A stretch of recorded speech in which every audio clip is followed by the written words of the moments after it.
Hi, I'm Tom Mayenknecht, host of The Sport Market on Team 1040 and teamradio.ca. With the launch of TSN Radio 1050 in Toronto this coming Wednesday, April 13th, it marks yet another step in the expansion, evolution, and enhancement of the all-sports genre of specialty television and radio.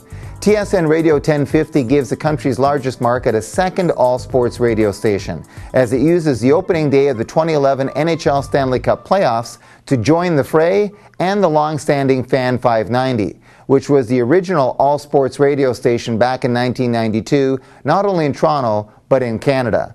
Recently rebranded as Sportsnet Radio The Fan 590, it now has company in the genre on the airwaves in Toronto.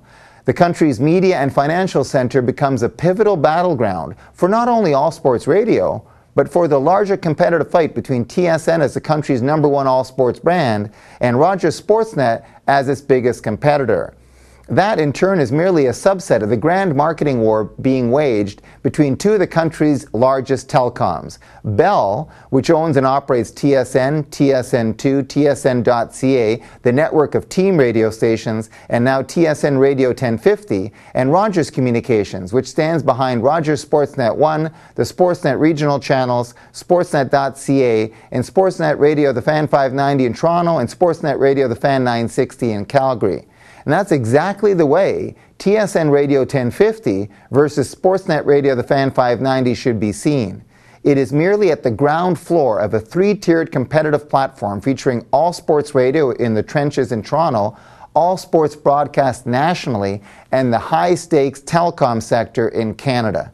And this is not the final battleground in this war for leadership in the content world. It is only another escalation, as telecom executives would call it. Watch for it to extend to other key markets in all sports radio in the future. Watch for TSN and Sportsnet to go head-to-head hard on all fronts and in multiple Canadian markets. It is simply not fathomable to expect otherwise. At the national level and in major markets across the country, expect TSN versus Sportsnet in Canada to be not unlike ESPN versus Fox Sports in the US. The result of that? More vehicles for advertisers drawn to the sports audience, more options for pro teams and leagues, and ultimately, more choice for sports fans. The battle lines will be interesting enough in all sports radio and within its synergies with its all sports television motherships, but nowhere near as interesting as the larger and complex marketing war that will see companies like Bell, Rogers, TELUS, Shaw, and Videotron continue to play increasingly critical roles in the business of sport in Canada and North America.